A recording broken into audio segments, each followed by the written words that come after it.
Ladies and gentlemen, it's an honor to stand here today, not just to deliver a speech, but to help shape the future of one of Europe's most essential industries, aeronautics. This sector is more than engines, wings, and fuselage. It's about connecting people, creating opportunities, and proving that Europe has the vision to lead in the 21st century. Mario Draghi, in his recent report, described aeronautics as one of the 10 critical sectors Europe must prioritize to secure its global standing. Yet, we are at a crossroads. Without bold action, we risk falling behind. Let me begin by painting a picture of what is at stake. Consider this. Europe has built the world's safest, most innovative, and most efficient airplanes. From the Airbus A320neo to the LEAP engine, European engineers set the global standard. Yet, across the Atlantic, the Inflation Reduction Act has spent billions to attract investment in clean technologies, including aviation. In Asia, China is rapidly developing its aviation ambitions, launching aircraft and seeking dominance in SAF production. If we sit still, these competitors will overtake us, not because they are better, but because they are faster and more coordinated. And here is the stark reality. While Europe leads in aviation technology today, we are at risk of becoming dependent on foreign production for the planes or fuels of the future. If we want to lead, we need a clear plan. I see 3 priorities for the next 5 years. First, let's start with a reality check.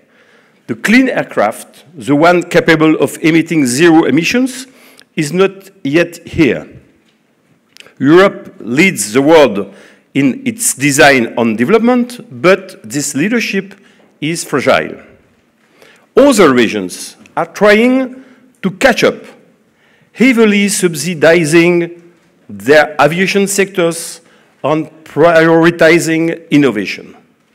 We cannot afford to lose this race. In the next 5 years, Europe must secure its position as the global leader in clean aviation. The European Alliance for Zero-Emission Aviation and the Clean Aviation Joint Overtaking are strong foundations, but they need to be reinforced and scaled up. I wish that we reinforce their funding, accelerating collaboration across member states, and ensure its work is fully aligned with industry and research. These European initiatives must be the engine flying Europe's clean aviation revolution.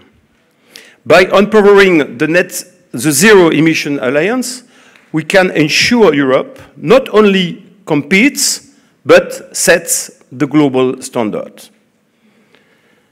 But advancing clean aircraft alone is not enough. We must also address the fuels that power them. Sustainable aviation fuels are critical to reducing aviation emissions today and in the near future. Yet, Europe's production capacity is insufficient. Right now, we risk replacing one dependency on fossil fuels with another on imported clean fuels. This would undermine Europe's strategic autonomy and economic resilience. Instead, we must build a robust SAF production network within the EU. To do this, we need a dual approach. First, a massive investment in SAF factories in Europe. And second, supporting clean electricity generation, both renewable and nuclear energy. Here, we need to increase the impact of the renewable and low-carbon fuels value chain industrial alliance and mobilize public investment to kick-start production. By leading in clean aircraft and SAF production, we strengthen our industry, create jobs, and ensure Europe remains a symbol of innovation. Secondly, Europe's presence in the skies is not guaranteed. It must be earned and sustained.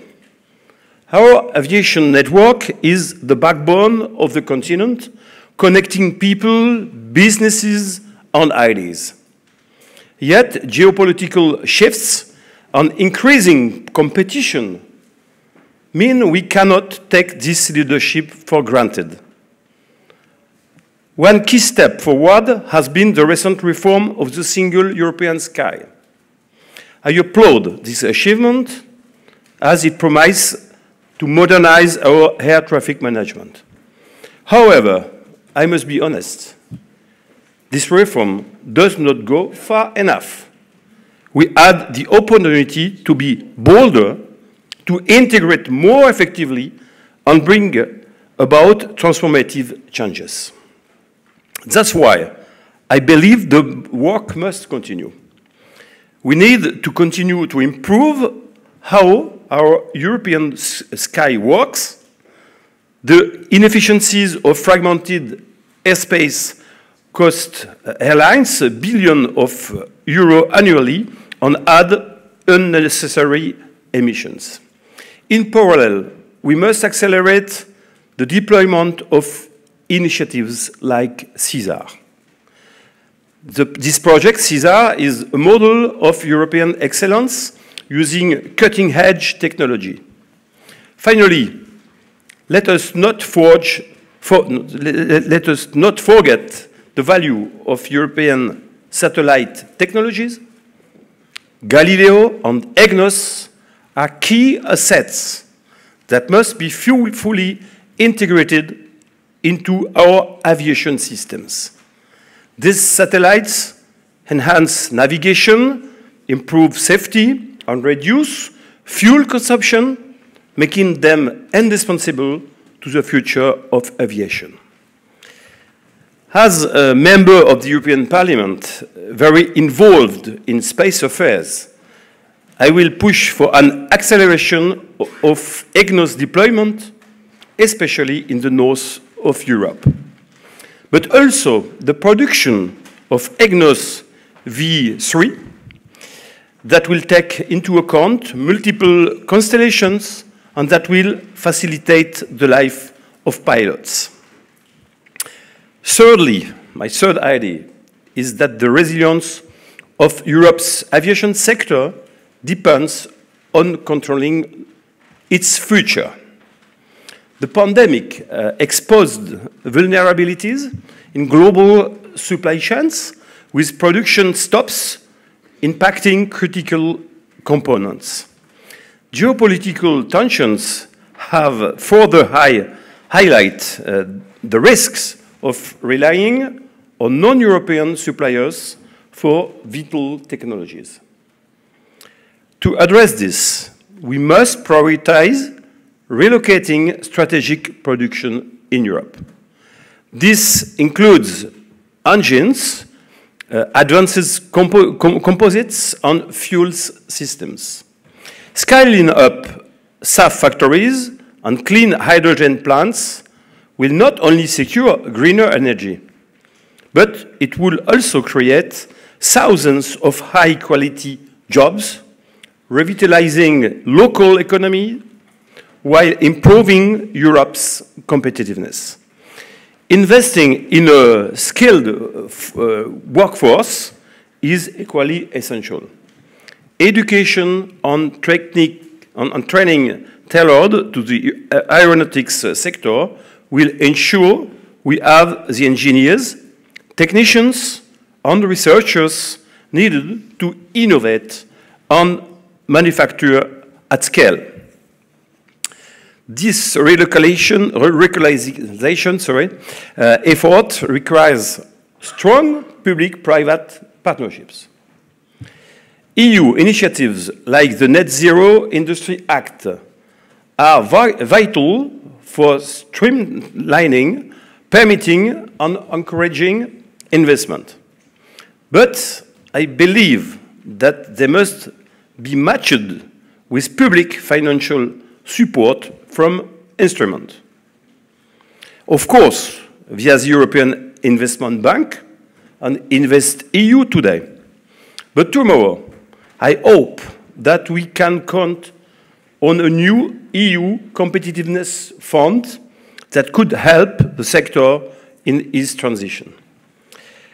By securing our value chains, we safeguard our industry against shocks and reinforce Europe's position as a leader in aviation innovation.